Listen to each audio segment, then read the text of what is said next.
oxígeno, los nutrientes y la formación del suelo.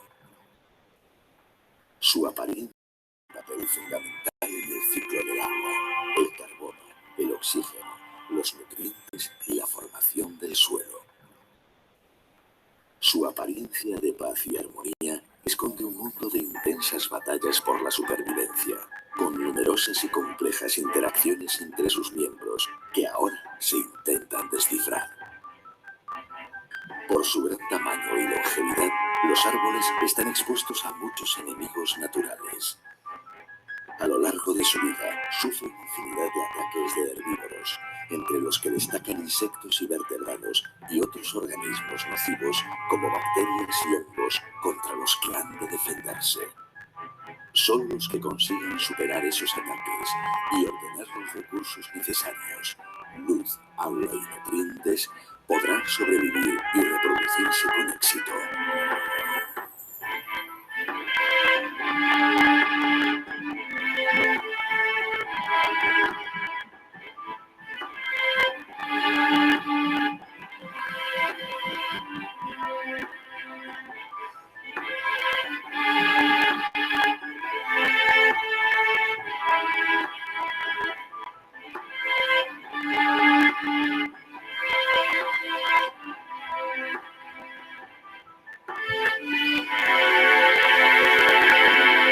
Y variados sistemas defensivos que impiden, dificultan o retrasan el avance de sus agresores. Hasta hace poco tiempo, la reacción de los árboles frente a sus enemigos se veía como un proceso simple y pasivo. En cambio, hoy se sabe que los mecanismos de defensa son mucho más activos de lo que se imaginaba. Los árboles, como el resto de las plantas, poseen la capacidad de regular sus defensas en función del riesgo de ataque y de las condiciones ambientales existentes. El esfuerzo dedicado a protegerse no es constante. De igual manera que el sistema inmune del ser humano responde ante una infección, los árboles reaccionan para aumentar y producir más y nuevas defensas químicas y físicas. La síntesis de sustancias defensivas es muy costosa para las plantas, por lo que éstas suelen producir las defensas solo cuando es estrictamente necesario. Así logran maximizar el crecimiento y la reproducción cuando el riesgo es bajo.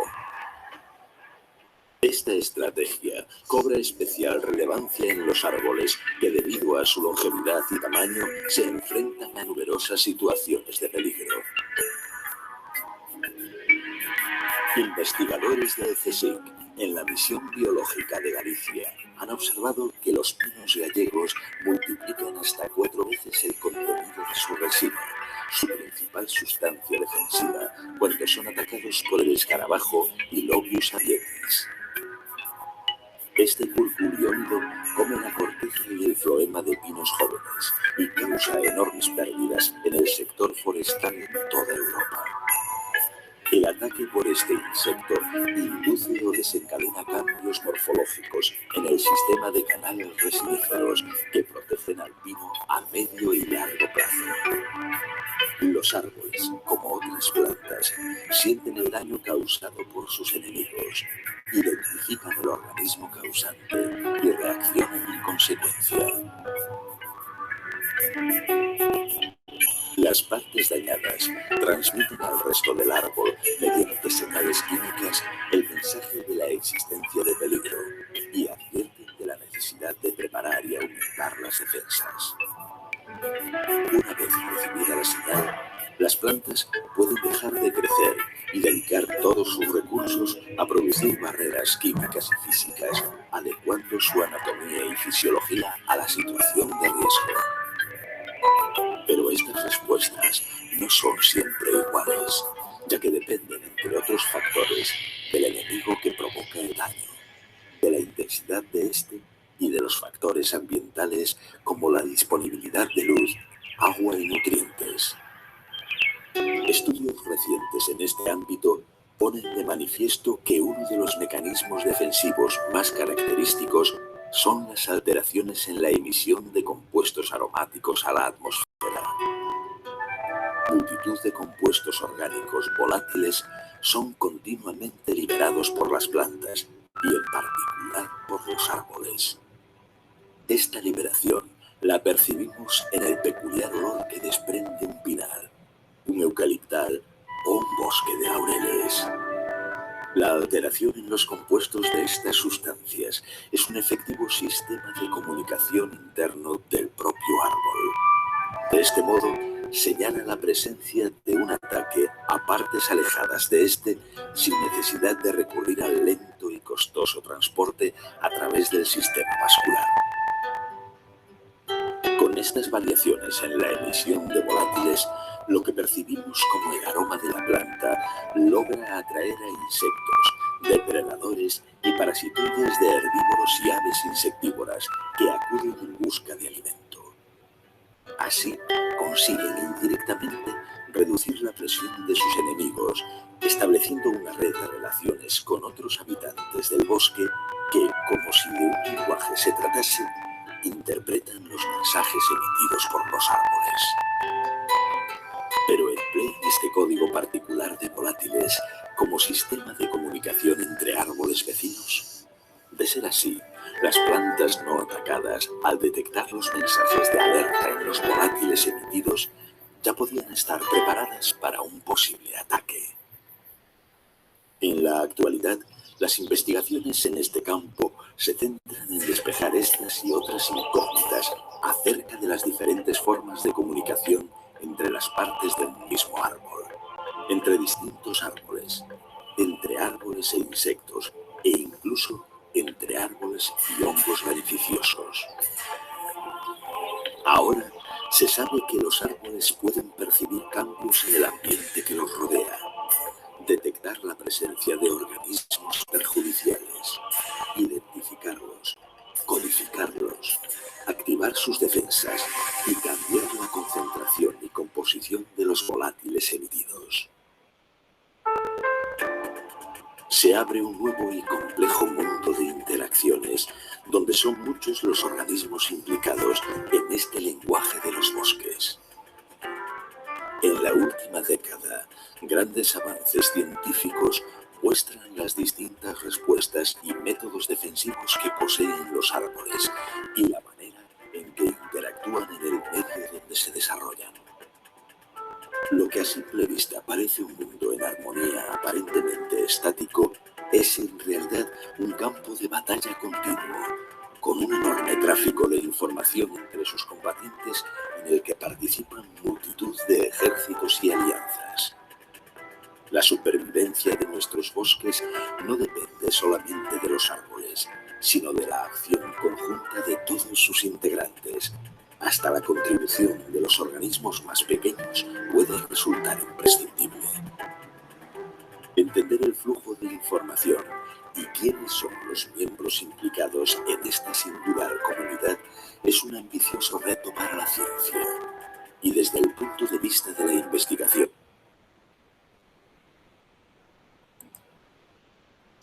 Muy bien, vamos a detenernos un minuto para verificar transmisión.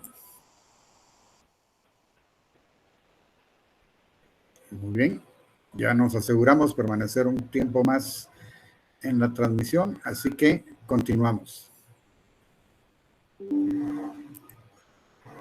Se puede decir que entramos en la era de la comunicación de las plantas.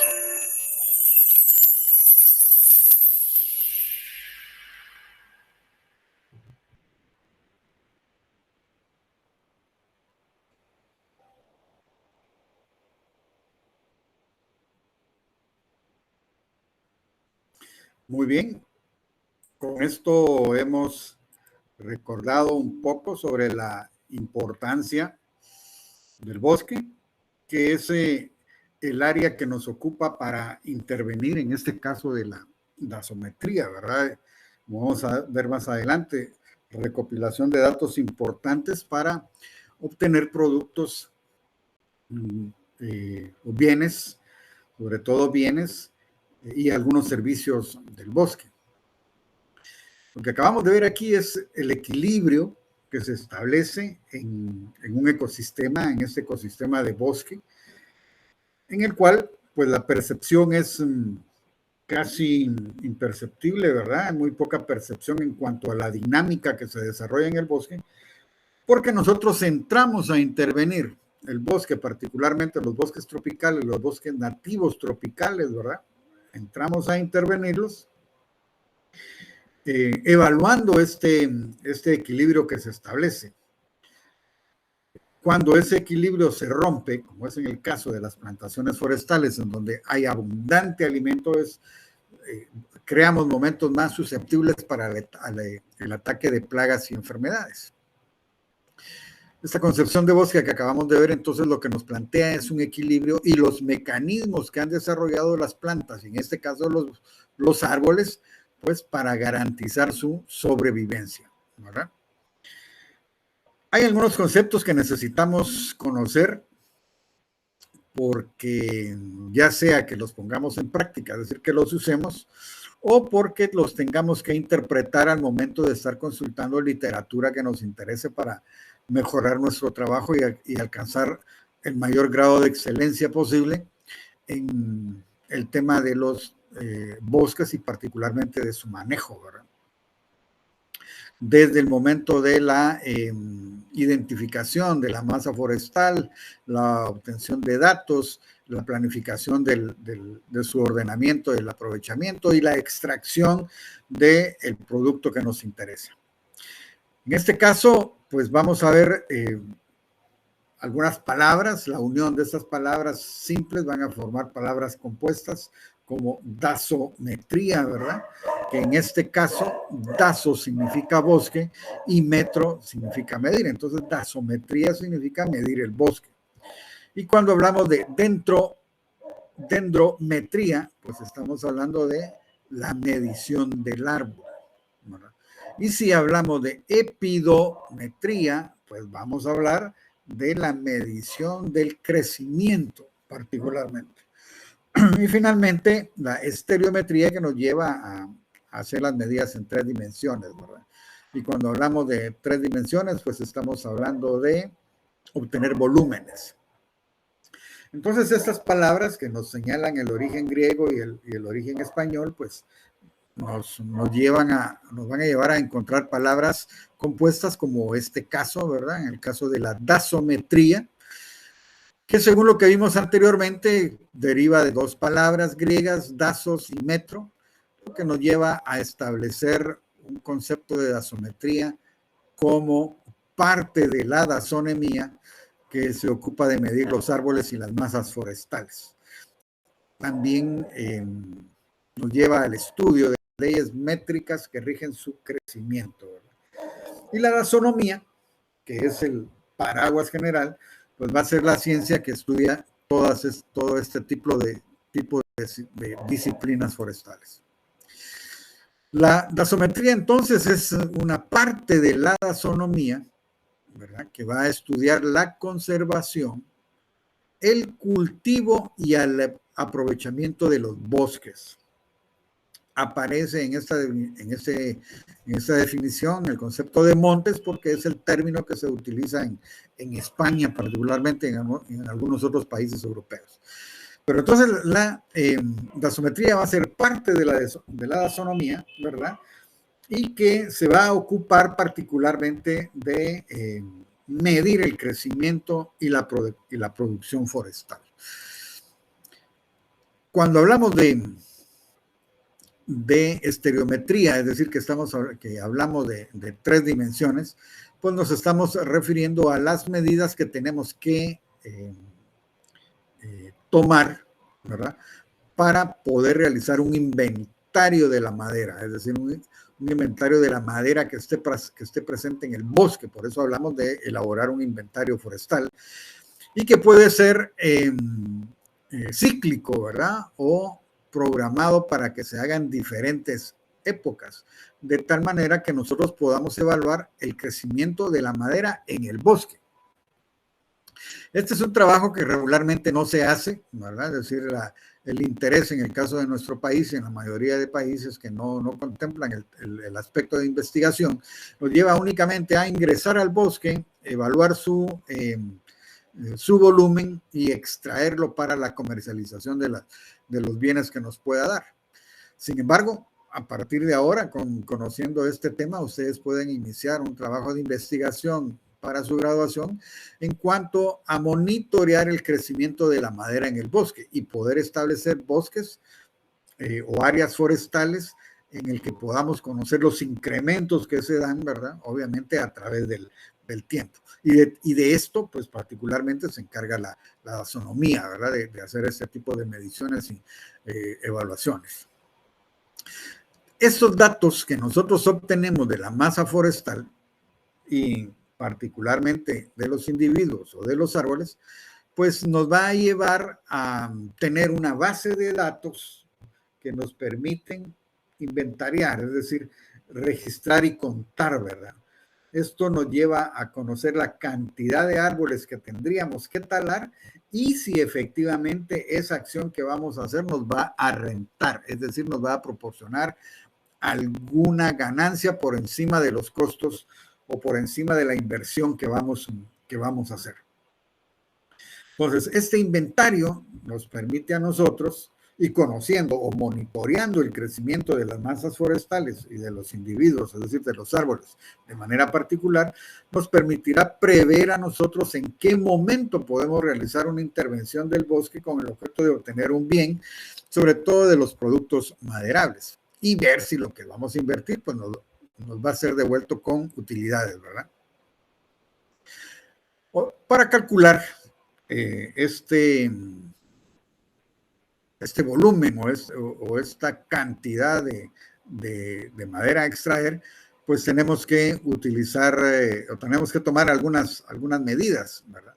Y particularmente dos. Una es la altura de los árboles y la otra es el diámetro de los árboles. Al medir el diámetro de los árboles, vamos a poder establecer un área, se denomina área basal, que al multiplicarla por la altura, pues nos va a dar un volumen, es decir, vamos a tener una medida en 3 dimensiones. Al tener 3 dimensiones, en función del sistema que estemos utilizando, en Guatemala el oficial, es decir, el que tenemos que utilizar es el métrico, es decir, vamos a obtener producto de la toma de datos del diámetro y de la altura de los individuos y de la totalidad de la masa forestal, pues vamos a obtener un volumen en metros cúbicos, ¿verdad? Pero estas son las 2 medidas fundamentales que nosotros vamos a tomar.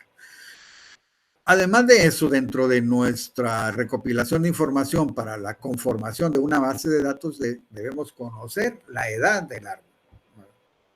Es mucho más fácil conocer la edad del árbol porque los métodos que vamos a conocer o que vamos a ver, es mucho más fácil conocer la edad de árbol en una masa forestal cuya especie sea de coníferas, ¿verdad?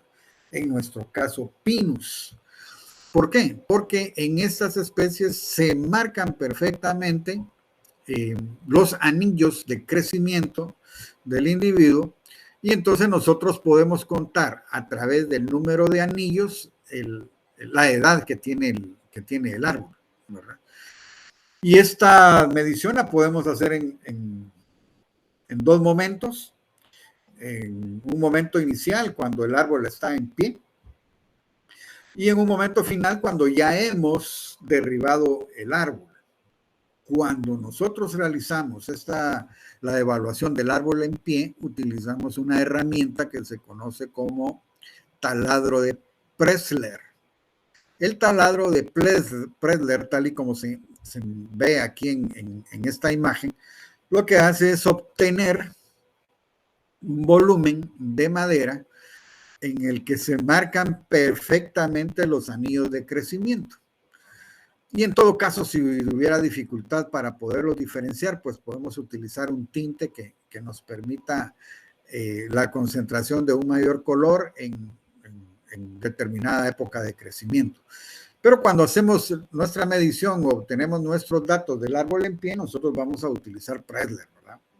Barrenamos hacia hasta el centro del árbol y obtenemos la información de la edad del árbol contando los anillos. En la imagen que tenemos a nuestra derecha podemos ver la estructura de una porción del fuste en el que se señala la médula, que es la parte central. Hasta ahí debería llegar el tornillo o el taladro de Preller cuando vamos a utilizarlo para determinar la edad del árbol en pie. Y luego se establecen los anillos de crecimiento. Y los anillos de crecimiento se van a manifestar en dos etapas. Una etapa en época de sequía, es decir, cuando el árbol no es influenciado por agua, y en época de invierno, cuando sí hay absorción de agua a través de los tejidos del fuste, ¿verdad? Como es el floema, ¿verdad? Entonces, de esa forma se manifiestan durante un año 2 anillos, y al contar el número de anillos, al contar el número de anillos, y podemos obtener la edad. En esta estructura vemos también el duramen, la albura, la corteza, ¿verdad? Los radios vasculares, el cambium, que es la parte de crecimiento junto con el floema, y la corteza, que pues también recibe el nombre de peridermo. Pero esta es la forma en que nosotros podemos determinar la edad de los árboles. Entonces la dasometría va a tener algunas disciplinas que van a apoyar el trabajo que hace o que hacemos cuando estamos realizando mediciones, ¿verdad? Del árbol o de las masas forestales. Y aquí cito, o aquí les presento las 3 que ya he mencionado, que es la estereometría, la dendrometría y la epidometría. Pero ¿a qué se dedica cada una de estas? Bueno, hay una estructura que nos dice que los datos obtenidos de las mediciones realizadas aplicando dendrometría, estereometría y epidometría nos va a llevar a la realización de un inventario forestal, y este inventario forestal nos va a permitir hacer un ordenamiento de la masa forestal para su aprovechamiento. ¿Cuándo es que utilizamos entonces la dendrometría? Bueno, esta es una disciplina que va a medir al árbol de manera individual. ¿Y qué es lo que va a medir? Pues no solo las dimensiones que ya hablábamos, su diámetro y sus alturas, sino que también va a evaluar su forma para poder determinar con la mayor precisión posible el volumen que determinado fuste nos puede proporcionar, ¿verdad? Hay que reconocer que los árboles tienen una amplia variedad de tamaños y formas. Y entonces la importancia de esta disciplina estriba en que nos va a permitir conocer el tipo, la cantidad y la calidad de los productos que a nosotros nos interesa, ¿verdad? Es decir, del material o del material maderable, de la madera, es decir, el producto que nos interesa, aunque hay sin fin de productos que nosotros podemos utilizar. Pero si estamos interesados en la parte maderable del árbol, pues vamos a utilizar fundamentalmente, o vamos a realizar fundamentalmente mediciones de sus diámetros y sus alturas. Y esta altura va a estar determinada dependiendo de la masa forestal, es decir, si estamos en un bosque templado o frío, o si por el contrario estamos en un bosque tropical. Porque lo que nos interesa es medir la altura comercial, es decir, lo que nos va a generar el recurso maderable. Y es mucho más fácil medirlo medir la altura comercial en una masa forestal de pinus, es decir, coníferas, que en una masa forestal de latifoliadas. Particularmente porque en el caso de las latifoliadas hay una división de las ramas, ¿verdad? Que en muchas ocasiones llegan a tener dimensiones similares a la del fuste principal, pero que sin embargo no las vamos a poder medir sino hasta que hayamos tumbado el árbol. Entonces, la disciplina a la que estamos haciendo referencia, la dendrometría, tiene que contemplar estos aspectos. Y por el contrario, si vamos a utilizar otros productos del árbol o de la masa forestal, pues utilizaremos otras unidades de medida. Si lo que nos interesa es obtener un disolvente, el alquitrán, por ejemplo, pues eso se tendrá que medir en milímetros, ¿verdad? O en litros. Si por el contrario lo que vamos a utilizar es producto de las resinas, ¿verdad? En el caso del pinus, que podemos utilizar su resina para la fabricación de perfumes, jabones, etcétera, pues entonces lo utilizaremos, la unidad de medida que utilizaremos es por peso, ¿verdad? Libras, onzas, quintales, toneladas. En el caso del área nuestra hay un nuevo producto, bueno, no nuevo, pero un producto que recientemente se está empezando a utilizar, que es el copal, ¿verdad? Anteriormente no se utilizaba. Y hay uno tan antiguo que todos lo conocen como es el chicle, ¿verdad? Son resinas que el bosque también proporciona y que sus unidades de medida son otras, ¿verdad? Particularmente peso. Y si vamos a utilizar el árbol o la masa forestal para la generación de pulpa para la fabricación de papel, pues entonces se utilizarán otras medidas. Pero si lo que nos interesa es únicamente la parte maderable de un individuo o de una masa forestal, pues entonces vamos a utilizar recopilación de información de diámetros y de alturas. Obviamente, para esto vamos a necesitar equipo especial. En el caso de los diámetros, pues podemos utilizar cintas diamétricas o cintas métricas para hacer las conversiones necesarias. Y en el caso de las alturas, pues lo podemos medir con clinómetros, ¿verdad? O ipsómetros. Voy a verificar contacto. Interrumpo un minuto.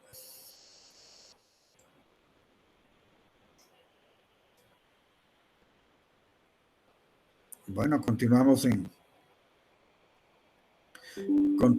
conexión. Quizá fue un corte pequeño de energía la que tuvimos, por eso la alarma. Pero bueno, entonces, como les repito, dependiendo de qué es lo que nos interesa, así va a ser el tipo de medida o el tipo de datos que vamos a recoger, ¿verdad? Si nos interesan los taninos también, por ejemplo, ¿verdad? Extraer taninos de las cortezas o de las hojas, es decir, porque recuérdense que lo importante es hacer un uso integral del árbol, ¿verdad? Y entonces, dentro del ámbito forestal, la importancia, como repetía hace rato, lo mencionaba, pues el tipo y la cantidad de los productos que vamos a obtener en la cosecha es importante, ¿verdad? Evaluar los diámetros, su relación diámetro con alturas o las funciones de su ahusamiento, ¿verdad? Que sabemos que nos va a poder ver también. El ahusamiento se refiere a la forma del fuste, ¿verdad? El cálculo en el volumen o al cálculo del volumen adicional a la toma de datos de diámetros y de alturas, pues se aplican factores de forma para que nos den los datos lo más exactamente posibles. ¿Qué productos forestales podemos obtener? Ya les mencionaba yo algunos. Podemos obtener alimentos, en el caso de la pimienta, por ejemplo, una especie que es utilizada para condimentar, colorantes, ¿verdad? Drogas, es decir, de la corteza de los árboles podemos obtener drogas para corregir algún tipo de enfermedades. En el caso de Bursera cimaruba, por ejemplo, el indio desnudo, su corteza es muy utilizada para el tema de los riñones. En fin, hay diferente investigación que todavía está pendiente de realizar y que nos puede orientar sobre los datos a tomar en el bosque. El corcho, ¿verdad? Es otro producto forestal. Ya mencionaba los taninos, el alcohol a través de procesos químicos a realizar.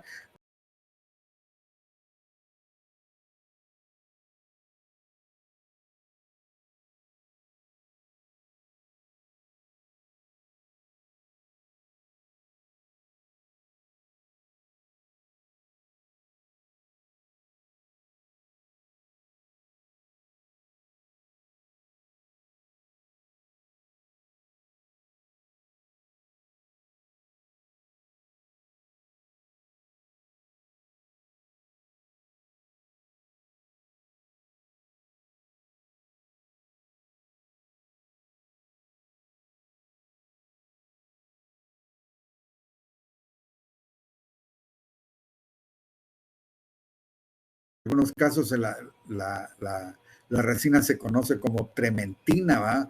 O lo que generan las acículas de los pinos, que generan determinado aceite que permite darle brío y desinfectar superficies, ¿verdad? En este caso con el carbón, la extracción del ácido acético o la acetona, lo que les mencionaba anteriormente, alcoholes como el metanol, ¿verdad? O gases como el metanol, perdón. En el caso de los productos de secreción y de circulación, bueno, pues tenemos las resinas grasosas o oleoresinas, ¿verdad? La trementina también, el bálsamo, las gomas, azúcar, algunos aceites y algunas aceras. Es decir, en función de los productos que nos interesen, en función de los bienes que nos interesen, así las medidas que tendremos que tomar en las masas forestales, en los individuos, para poder realizar inventarios forestales, ¿verdad? Un dato que se tiene realizado en uno de los países de Sudamérica nos dicen que cerca del 80% de los productos que interesan del bosque es la madera, ¿verdad? La madera cerrada.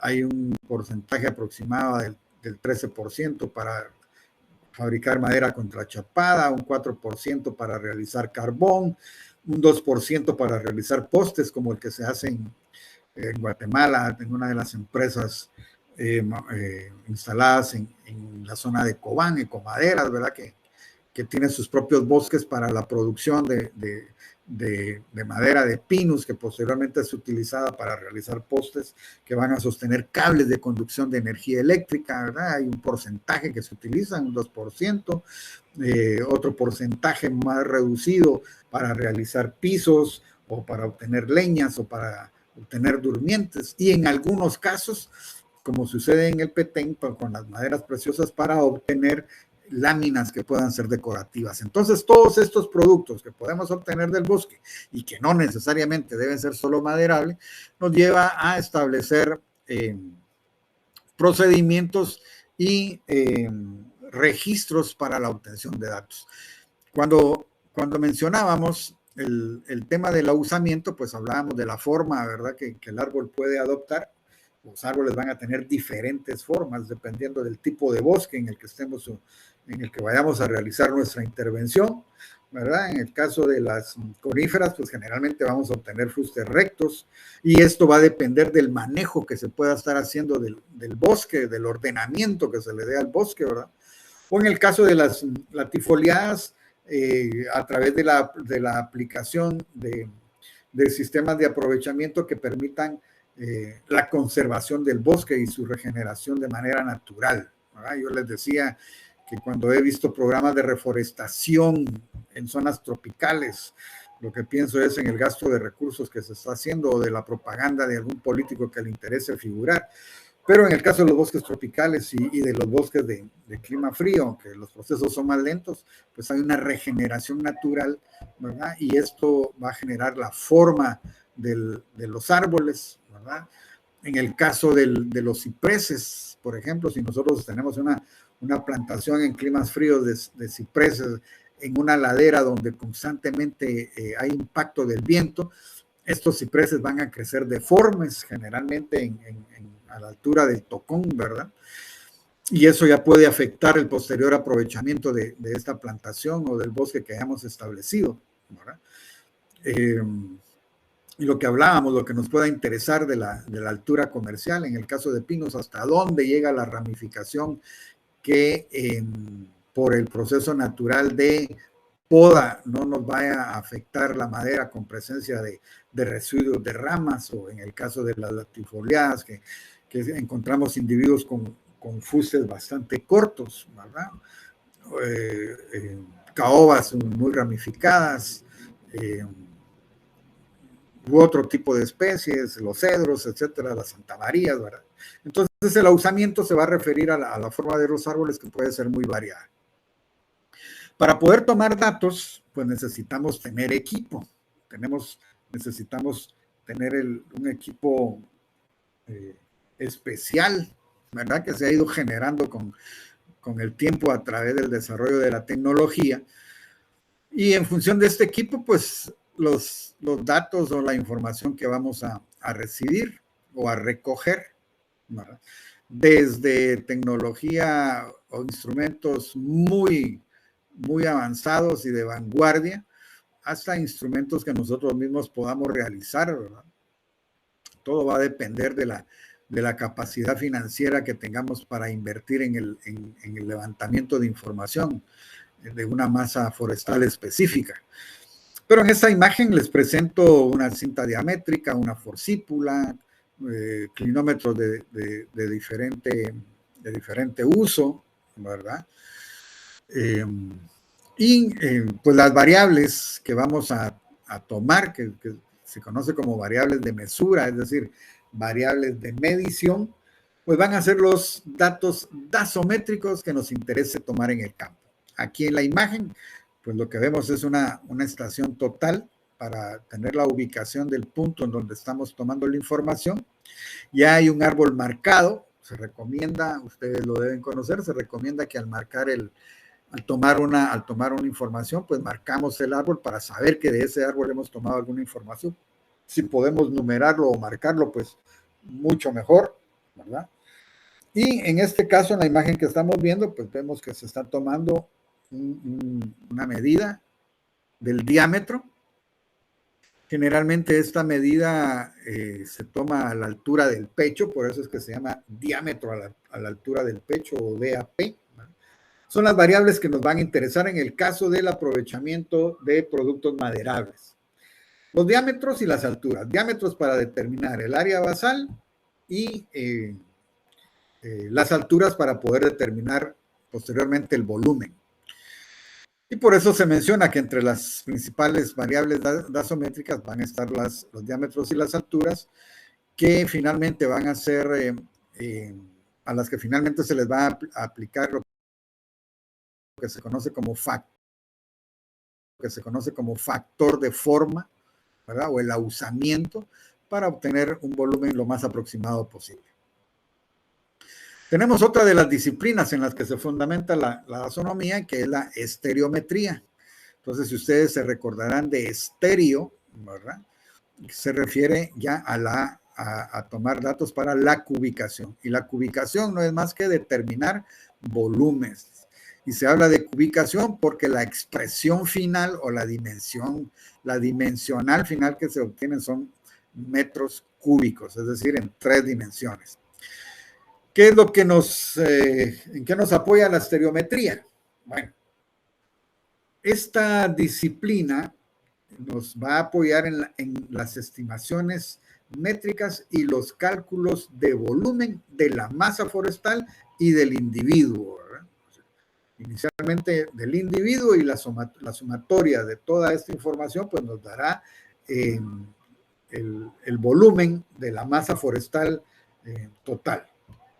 Y si ustedes se recuerdan, una de las variables que se incluye en la definición de bosque es el área, ¿verdad? El bosque está definido por el área que pueda ocupar, un área de aprovechamiento, es decir, con dimensiones altas, un área de recreación, un bosque de recreación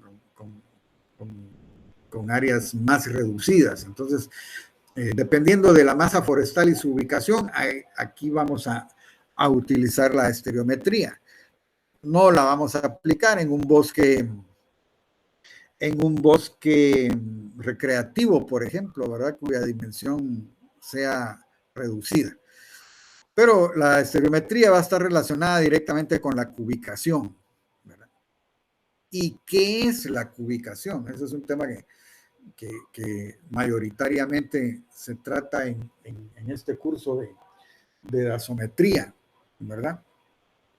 La cubicación, que no es más que un procedimiento en el que vamos a calcular el volumen.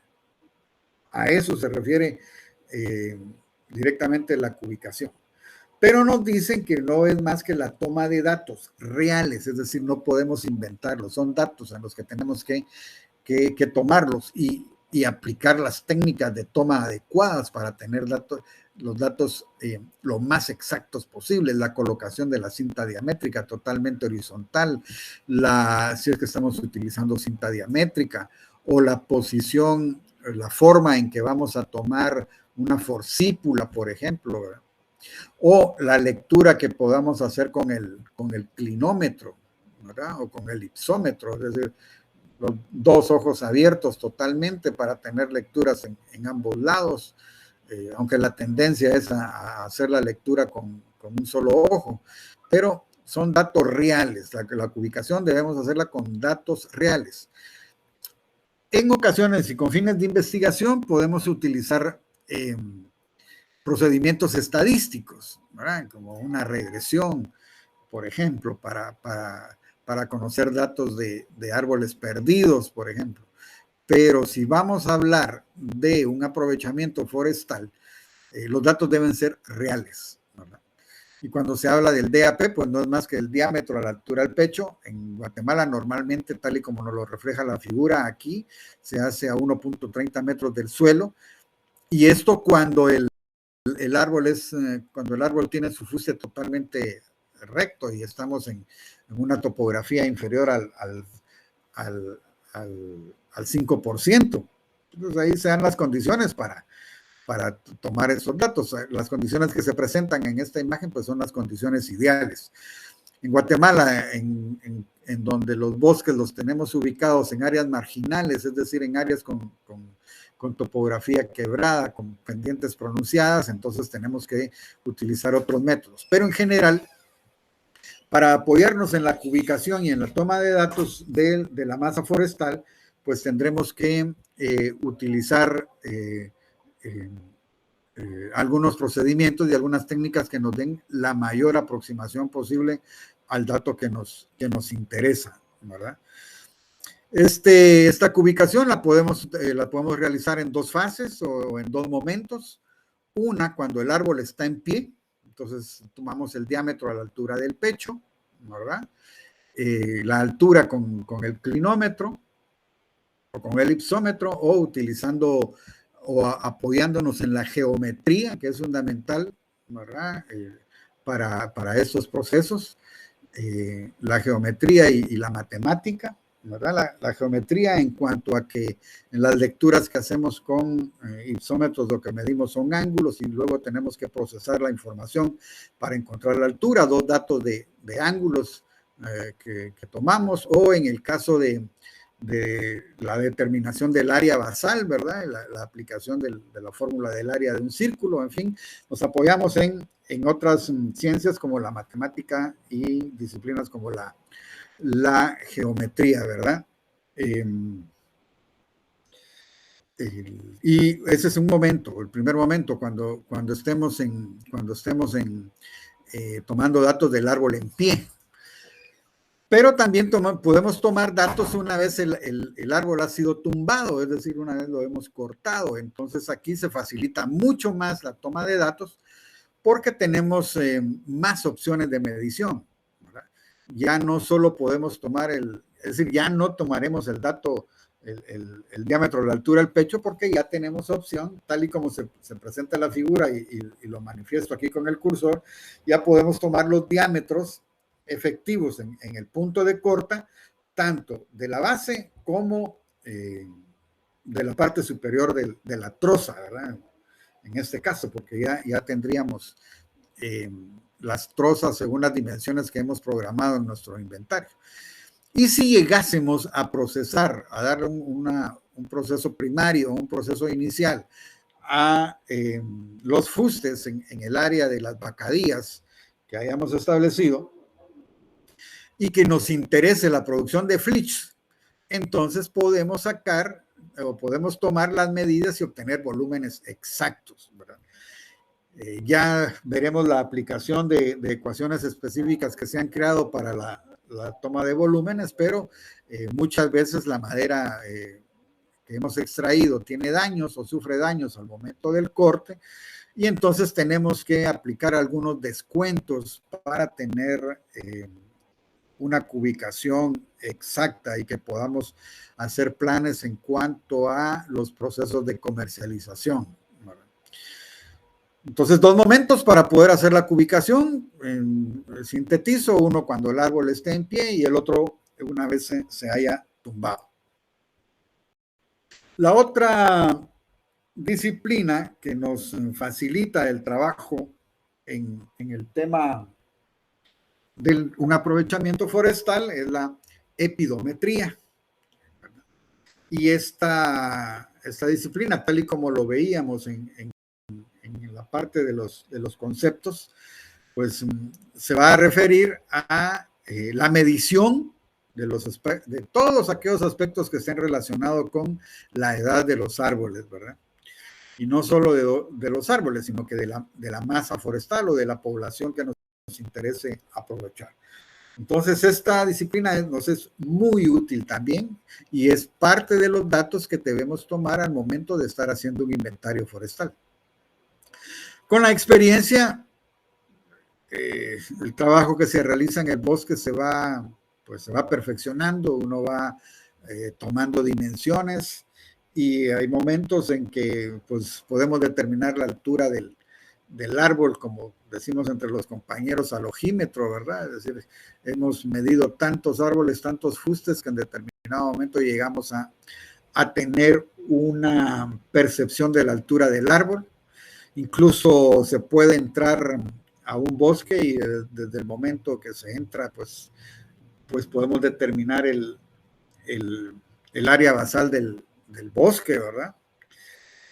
Y poder determinar a priori el volumen que se puede extraer. Un experto en esto era, no sé si ya lo mencioné antes, pero un experto en esto era el ingeniero Rolando Zanotti, ¿verdad? Mucha experiencia en el tema de la realización de inventarios forestales, fue uno de mis catedráticos, muy bueno. Fue subdirector del Instituto Nacional de Bosques en el periodo en que yo estuve como director regional del INAH en la región 3, Zacapa, Chiquimula, Izabal y El Progreso, y algo se fue aprendiendo de ellos. Y como les mencionaba, es tanta la repetición que se hace en bosques, en la toma de datos, que en determinado momento uno llega a percibir la información al momento de ingresar a la masa forestal. Esto no sustituye el hecho de que se tomen los datos que nos interesan. Pero en el caso de la epidometría, fundamentalmente para conocer la edad del árbol. Hay algunos tips que se pudieran utilizar, todo está en función, como repito, de la experiencia. Si nosotros sabemos que determinada especie, por ejemplo, después del crecimiento durante un año, produce ramas, entonces podemos determinar por los espacios entre los vértices de las ramas qué edad podría tener el árbol, y es una forma también de estimar, ¿verdad? Ya entraremos en el tema ese, una forma de estimar datos. En la epidometría lo que interesa es el crecimiento del árbol, ¿verdad? El proceso de desarrollo del árbol. Y este crecimiento va a variar en función de la latitud en que esté ubicada la masa forestal. Si ustedes recuerdan, nosotros estamos en la zona tropical y estamos entre los, si no recuerdo mal, entre los 0 y 66 grados norte y sur, ¿verdad? Un poco más al norte, la región subtropical, la región templada y finalmente la región aural. Y entonces, en función de donde esté ubicado la masa forestal, pues así va a ser su relación de proceso de desarrollo-crecimiento. Es en la franja del trópico donde mayor crecimiento se da en menor tiempo, por las condiciones de temperatura, por ejemplo. A mayor latitud, el crecimiento del árbol se va deteniendo.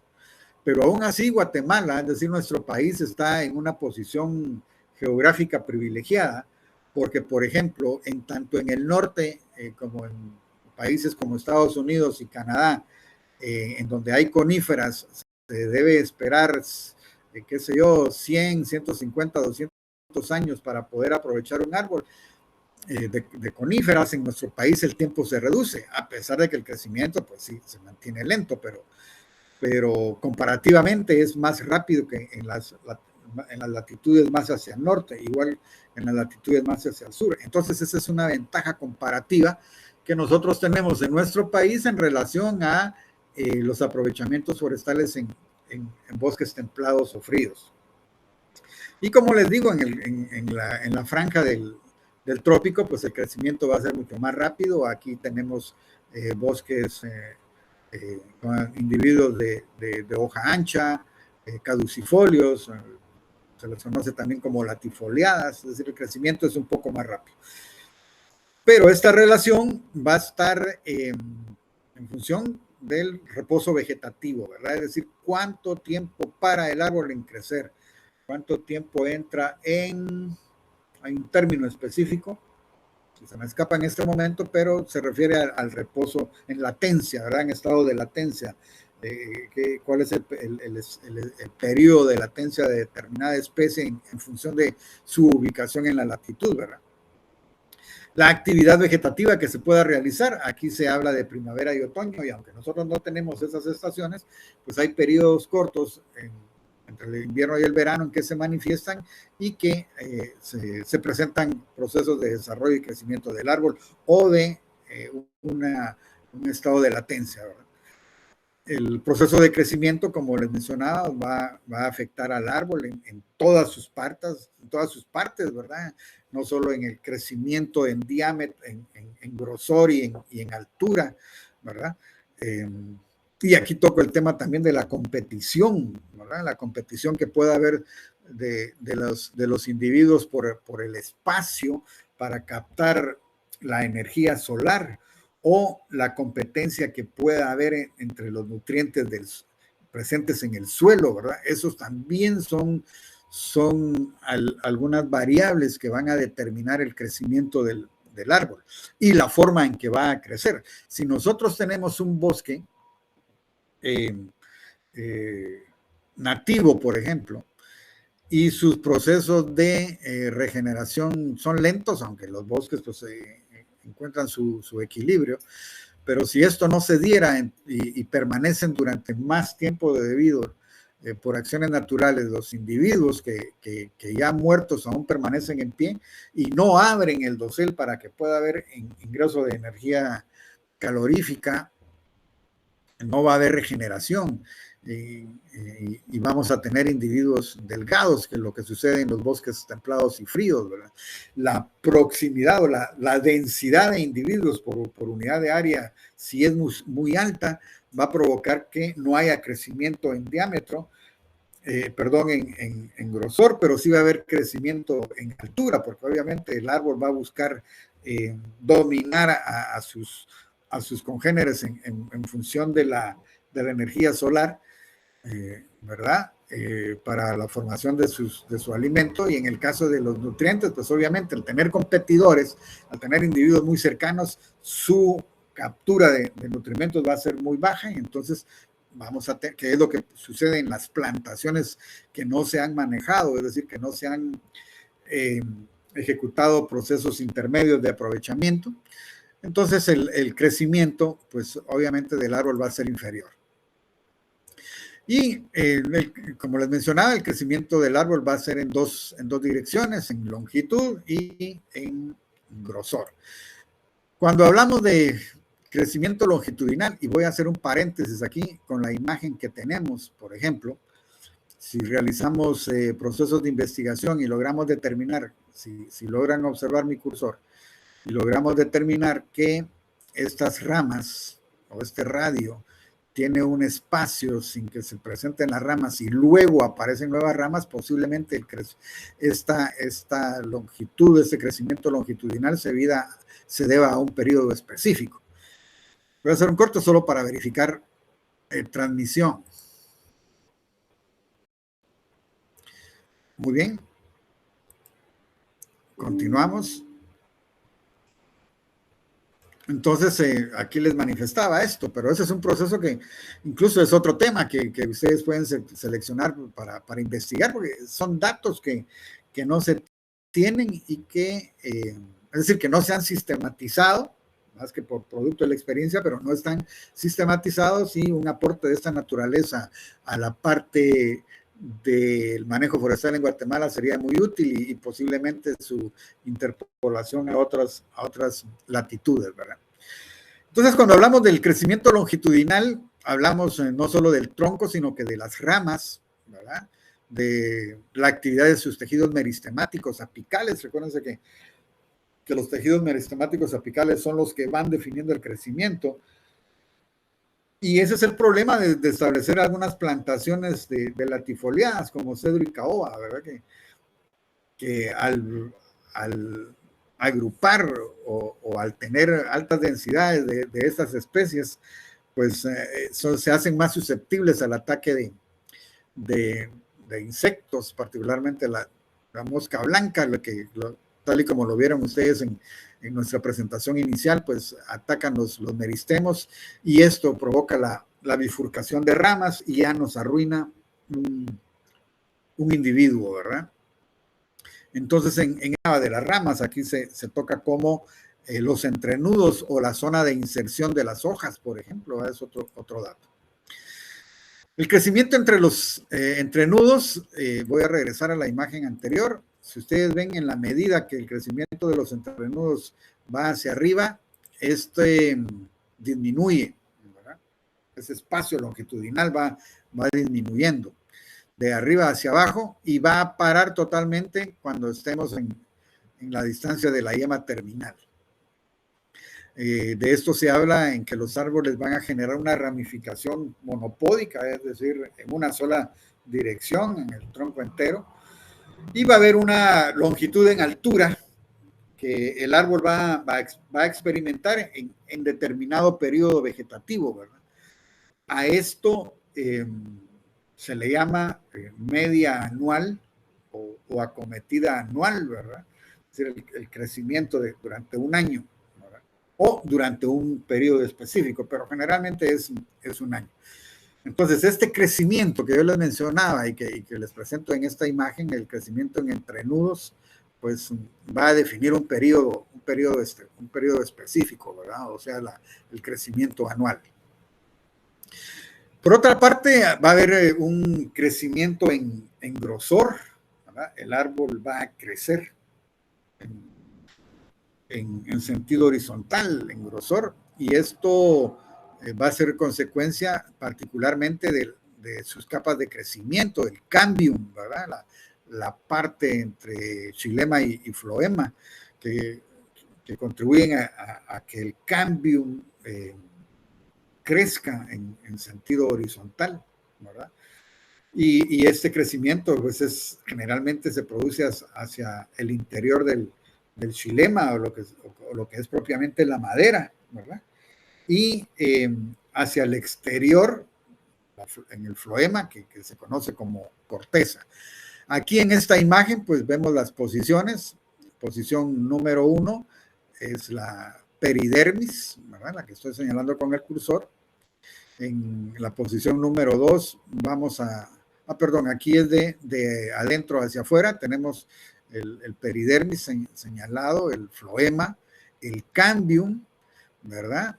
Y finalmente el xilema, ¿verdad? Esto son variables que van a determinar el crecimiento en grosor del árbol. Aquí tenemos otra imagen en la que aparece la corteza, la madera, el duramen y la médula, ¿verdad? Aquí tenemos la parte física del fuste, ¿verdad? Cómo es que se integra. En la imagen anterior teníamos la parte bioquímica, ¿verdad? O biológica del crecimiento. En este caso, se nos señala que el crecimiento en la corteza es más lento. El crecimiento en la corteza generalmente baja el ritmo.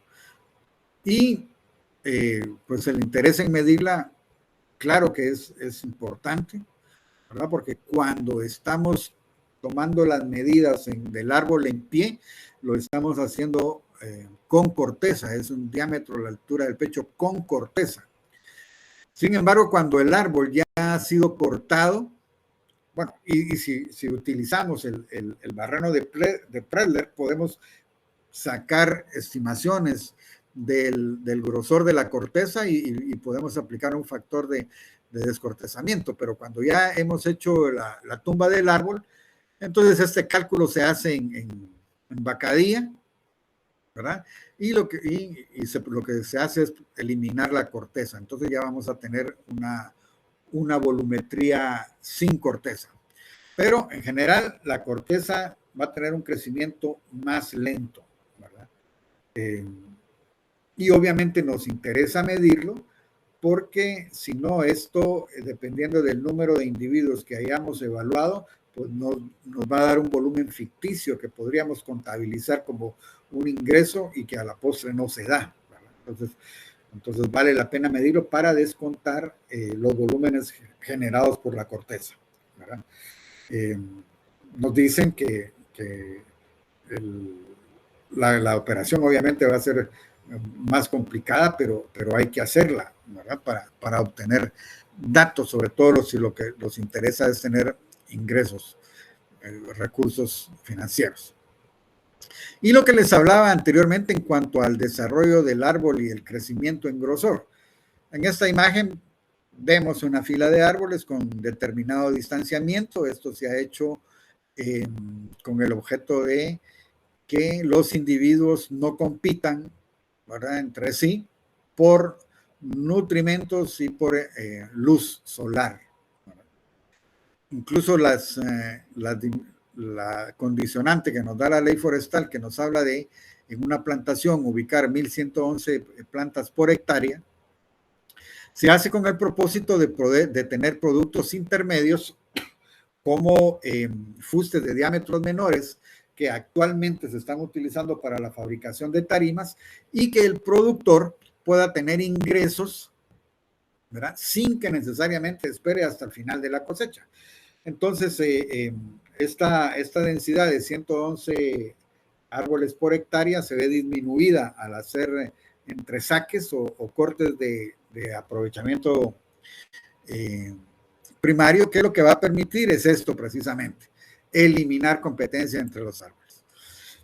En las zonas de clima templado, donde vamos a encontrar coníferas y algunos bosques mixtos de latifoliadas, de especies como el quercus y alnus, pues ahí las estaciones van a estar bastante bien definidas y entonces vamos a poder medir las diferentes etapas del crecimiento en grosor del tronco del árbol, ¿verdad? Y como les mencionaba, la variable que vamos a utilizar aquí es el conteo de los anillos o la presencia de anillos, que es mucho más fácil hacerlo en fustes de coníferas. Y entonces, tal como lo hemos visto, nosotros podemos hacer el conteo.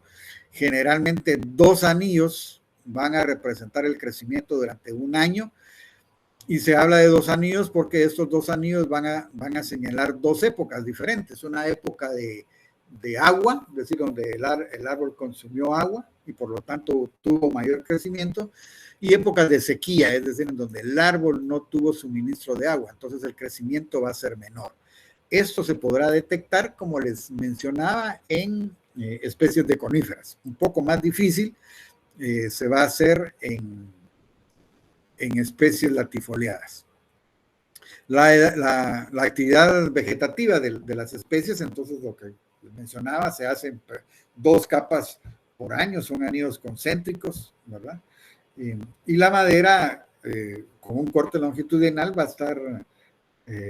un corte transversal nos va a definir la presencia de anillos. Si es difícil detectarlos, pues con un colorante que permita diferenciar los anillos los vamos a poder contar, ¿verdad? Esta es una sección transversal del tronco del árbol.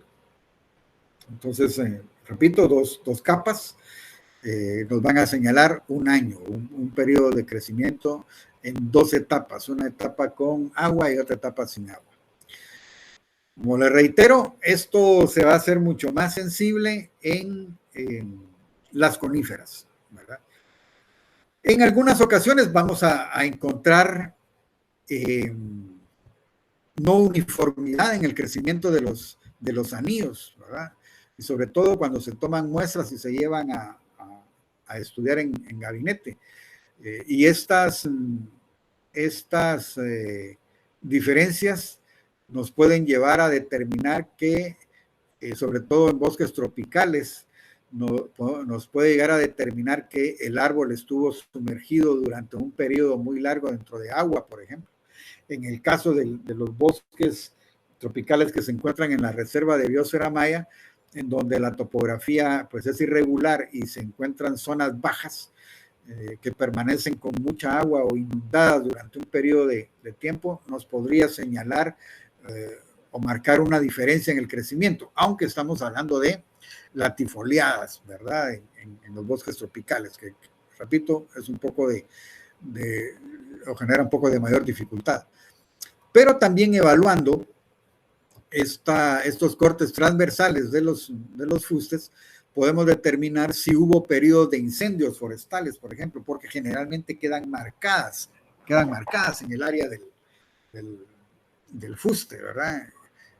Obviamente el árbol sigue en crecimiento, pero las áreas que fueron dañadas por fuego, pues quedan atrapadas en algunas ocasiones, o el árbol ya no crece en esa parte, ¿verdad? Y esto también pues son algunas irregularidades que lo que llevan es a poner mayor atención en la determinación de las edades de los árboles en gabinete. Hay algunos factores que también influyen en el crecimiento de los árboles y de los cuales se encarga la epidometría, ¿verdad?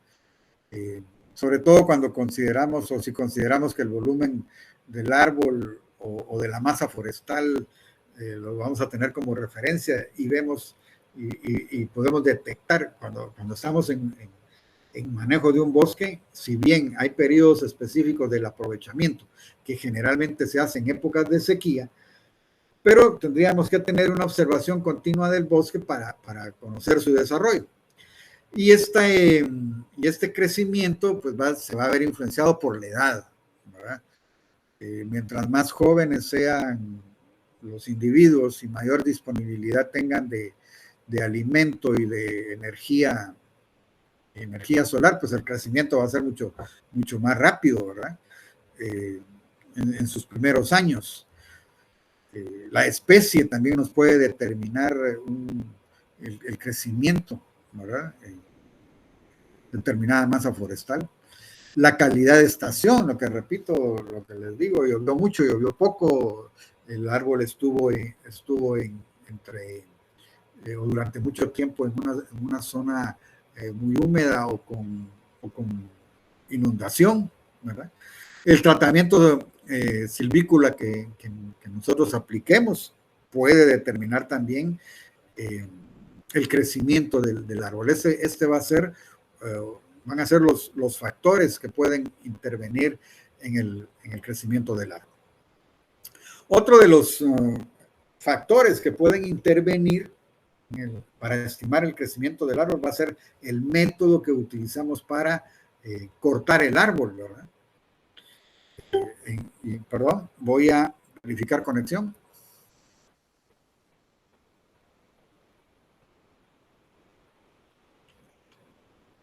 Muy bien, ya se ratificó. Seguimos conectados. Entonces les mencionaba los métodos, y en el caso de los árboles que ya se han cortado, pues vamos a utilizar un análisis epidométrico del tronco, ¿verdad? Lo que hablábamos anteriormente, la estimación del crecimiento por observación de anillos, ¿verdad? Entonces, si el método cuando hemos talado un árbol, pues será el de análisis epidométrico del tronco. Si los árboles están en pie, pues los métodos que vamos a utilizar es de comparación de inventarios, ¿verdad? Un inventario que se haya hecho en el año 1, otro inventario que se haya hecho en el año 5 o en el año 10, dependiendo del periodo que nosotros determinamos, o si bien únicamente hemos intervenido una sola vez el bosque para la toma de datos de manera ocasional, ¿verdad? Entonces, esto nos va a determinar cómo poder estimar el crecimiento del árbol. Mucho más efectivo una comparación de inventarios o un análisis epidiométrico, dependiendo de si el árbol ha sido apiado o si el árbol va a estar en pie. ¿Cómo vamos a estimar el incremento? Bueno, pues el incremento de volumen en función de la base del incremento diametral, o sea, del área basal, pues lo vamos a poder establecer a través de la elaboración de tablas de cubicación o de tablas de crecimiento. Hay tanta experiencia, no en nuestro país, pero sí sobre todo en Estados Unidos y Canadá, hay mucha experiencia en la toma de datos, y entonces se han llegado a establecer tablas de volumen o tablas de crecimiento. Y con obtener nosotros determinada información, podemos utilizar estas tablas y determinar cuál ha sido el incremento. Si nos queda un poco de tiempo, dependiendo, de repente hacemos una operación aquí para determinar tablas de ubicación y de crecimiento.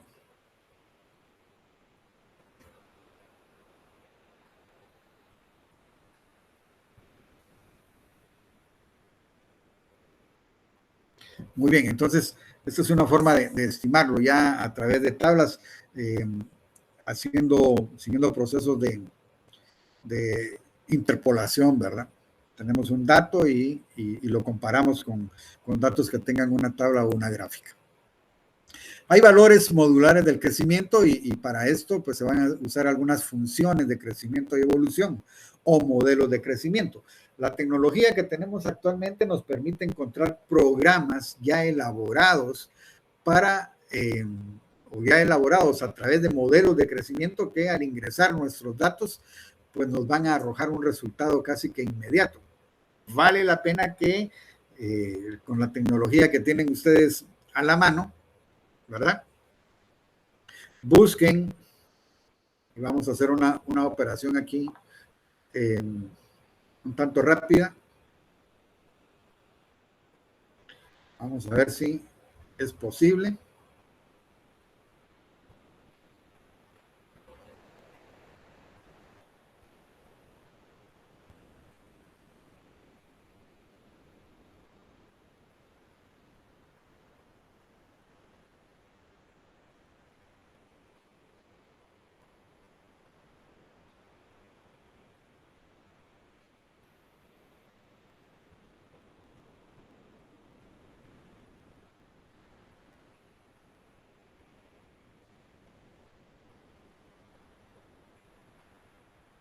Bueno, yo aquí estoy preguntando si hay alguna aplicación para obtener un modelo de crecimiento o utilizar funciones de crecimiento y evolución. Y efectivamente, pues me aparecen varias, ¿verdad?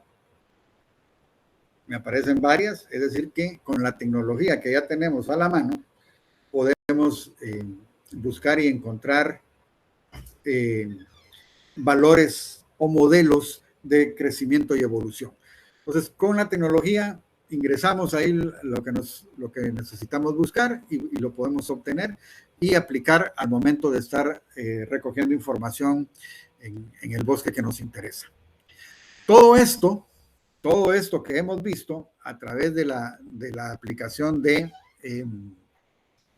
las diferentes disciplinas de la dasometría, tal y como lo he venido manifestando, pues lo que nos lleva es a la realización de un inventario forestal, ¿verdad? Y habría que recordar que un inventario forestal particularmente nos es útil para describir cuál es la condición de la masa forestal que nos interesa aprovechar, ¿verdad? Y cuando hablamos de la situación actual, nos estamos refiriendo a conocer cuál es su estructura, cómo es que están distribuidos los árboles, ¿verdad? En función de sus diámetros y sus alturas. Nos va a permitir calcular las existencias y, como lo estábamos hablando últimamente, cómo estimar los crecimientos. Aquí les dejo yo una referencia para que ustedes puedan aumentar la información, pero el inventario forestal nos lleva fundamentalmente a esto, ¿verdad? A conocer qué tenemos o qué hay en determinada masa forestal. También un inventario forestal nos va a permitir obtener datos sobre la composición del bosque, ¿verdad? Es decir, hay presencia de un sotobosque y su presencia nos va a facilitar o nos va a dificultar el trabajo. Qué tan espesa o qué tanta densidad hay en ese bosque. Su biodiversidad, ¿verdad? Porque es un dato que muchas veces no tomamos. Es decir, entramos a intervenir un bosque sin enterarnos en que posiblemente ese bosque es el hábitat de determinada especie y esa especie está en peligro de extinción. En fin, no tomamos esos datos. Entonces, el recoger información sobre la biodiversidad y particularmente si es un bosque tropical o un bosque templado mixto, ¿verdad? Imagínense que si hubiera programado aprovechamientos en el área que ocupa actualmente el biotopo del Quetzal, pues hubiéramos estado eliminando un hábitat de esa especie. El estado sanitario que tiene el bosque es otro dato que tenemos que recoger. Ya vieron ustedes, el bosque va a tener dentro de su diversidad presencia de insectos, sin embargo, se genera un dinamismo que lleva a tener un equilibrio. ¿Cuál es la pendiente que tenemos y qué grado de erosión podemos encontrar, ¿verdad? Qué especies encontramos y cuál es su desarrollo, se pueden aprovechar o no. Y luego vamos a utilizar algunos símbolos, ¿verdad? Que esos generalmente son universales. Las letras minúsculas se van a utilizar para variables de un individuo, es decir, de un árbol, y las letras mayúsculas para las unidades o mejor dicho, la masa forestal por unidad de superficie, ¿verdad? De esa cuenta, una D minúscula se referirá al diámetro normal a la altura del pecho o a la altura del suelo, 1.30 metros, de un individuo. La G se referirá al área basimétrica, ¿verdad? De la sección del tronco que esté a esa altura, 1.30 metros del suelo. La H, que nos va a definir la altura. La I, que nos va a representar el crecimiento. La F, de lo que hablábamos anteriormente, un coeficiente de forma, ¿verdad? La K, un coeficiente de forma también. La F va a ser un factor de forma. La K, un cociente de forma. La N, el número de árboles, N minúscula. La P, el crecimiento relativo en porcentaje, ¿verdad? La T, la edad, y una B, el volumen. Todo esto con letras minúsculas que va a hacer referencia al individuo. De los datos que nos interesan, la altura total, el diámetro, etcétera, ¿verdad? Tenemos que tener mucho cuidado con errores. Muchas veces vamos a tener errores en la medición, una mal toma del instrumento, ¿verdad? Pero generalmente un error lo vamos a estimar por una relación entre lo que se ha observado y el valor real, y esto se va a determinar en términos absolutos a través de la ecuación del error, que es dato observado menos dato real, ¿verdad? En donde el dato observado va a ser el dato real más el error, ¿verdad? Y el error pues lo vamos a definir nosotros, un 10%, un 5%, ¿verdad? O la determinación del error absoluto, ¿verdad? Que se determina en porcentajes. Y la observación que nos hacen aquí, que el mejor indicador es un error relativo, ¿verdad? No es lo mismo que nos equivoquemos en 2 centímetros a que nos equivoquemos en 200, ¿verdad? O 2 centímetros sobre 20 no es lo mismo que 2 centímetros sobre 200. Obviamente el error va a ser mayor de 2 centímetros sobre 20.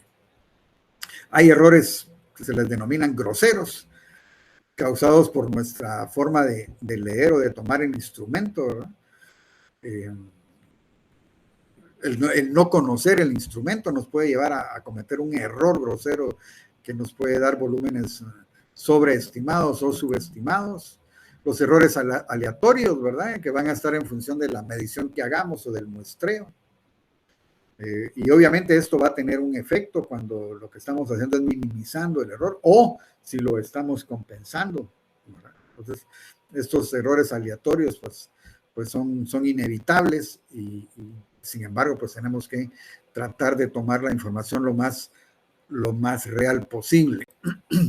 Vamos a tener errores sistemáticos, es decir, aquellos errores que vamos a estar cometiendo continuamente, es decir, por el tiempo, por la forma del instrumento, ¿verdad? O por no calibrar bien los aparatos. Estos van a ser errores sistemáticos que obviamente nos van a llevar a sobredimensionar o subestimar el volumen de un árbol o de una masa forestal. Aquí tenemos una comparación en cuanto a los errores sistemáticos y los errores aleatorios, ¿verdad? Los errores sistemáticos, ahí los definen. Hay una ley que nos habla de la físico-matemática, ¿verdad? Determinada, un error sistemático, ahí producto de la operación o calibración. El conocer los signos y la magnitud, ¿verdad? Los sistemáticos generalmente se corrigen y van a variar en proporción al número de observaciones. Mientras más observaciones tengamos, menos error vamos a tener. Y en el caso de los accidentales van a hacerse unas probabilidades, ¿va? La prisa que tengamos en tomar datos o el que tengamos que devolver el instrumento o que pues el procedimiento que nos indicaron no es el adecuado, ¿verdad? Y también aquí va a haber una variación en función del número de datos que tomamos. La elección del método también va a ser determinante, ¿verdad? Generalmente, si dos personas toman un mismo dato en el mismo individuo, va a haber variación, ¿verdad? Pero aquí nos dicen que la elección del método pues va a depender de muchos factores, de para qué nos interesa medir, la forma del producto, la cantidad y el valor del producto, la precisión y el coste de los métodos, ¿verdad? Si no tenemos financiamiento para adquirir instrumentos y vamos a hacer una medición de altura por trigonometría usando un lápiz, por ejemplo, entonces, ahí es un método que nos va a llevar a cometer algún tipo de error, o si vamos a justificar un determinado método por el valor del bien que vamos a obtener, en fin. Según lo que vayamos a medir, entonces así vamos a aplicar el producto. Y aquí yo les colocaba decir, dónde podemos cometer errores en el caso de la medición de los diámetros, va a estar definido por la inclinación del fuste, ¿verdad? O de la ubicación del individuo según la topografía. Nosotros sabemos que se tendrá que tomar a la distancia de 1.30 metros del suelo el diámetro del pecho, pero como ustedes ven en la imagen, los fustes no siempre nos van a estar esperando totalmente verticales y con ángulos de 90 grados. Y entonces tendremos que aplicar procedimientos geométricos, ¿verdad? Y también nos lo va a definir la especie. Vamos a aprovechar caobas. Las caobas generalmente tienen gambas, ¿verdad? Es decir, partes del fuste que sirven de soporte al árbol. Igual las ceibas, en los pinos generalmente no, las coníferas generalmente son más rectas, ¿verdad? Son más rectos los fustes. En fin, todo esto son datos, es información que nosotros tenemos que previsualizar en el bosque para adoptar un método de medición o incluso un instrumento. Y al lado derecho, pues tenemos ahí diferentes circunstancias en que vamos a encontrar los árboles y lo que nos interesa medir, ¿verdad? La altura total del árbol, en el caso de las coníferas, ¿verdad? Que nos permite hacerlo. En el caso de las latifoliadas, como ya les mencionaba anteriormente, hay separación de ramas, entonces es mucho más difícil. En fin, estas condiciones nos van a llevar a seleccionar el método que vamos a utilizar para medir. Muy bien, jóvenes, entonces aquí cerramos nuestra sesión de hoy, ¿verdad? Esto queda ahí para que ustedes lo puedan ver más adelante, ¿verdad? Y pues hay que, lo que les mencionaba, vale la pena que hagan el ejercicio para determinar si encontramos ya con la tecnología algunas aplicaciones que nos puedan servir para determinar y registrar datos en sitio, porque esa es otra de las situaciones. Cuando nosotros estamos evaluando o aplicando estas disciplinas auxiliares de la taxonomía, pues nosotros podemos recabar datos para luego operar en gabinete, es decir, que van a haber dos fases, una fase de campo y una fase de gabinete, ¿verdad? ¿Qué datos son los que tenemos que tomar en campo para que al estar en gabinete no tengamos que volver al sitio? Es decir, una serie de datos que tenemos que prever para poder desarrollar a plenitud un inventario forestal. Jóvenes, así que yo me despido de ustedes. Les deseo que tengan una feliz tarde. La próxima semana tienen evaluaciones, así que nos encontramos en 15 días. Hasta pronto, jóvenes.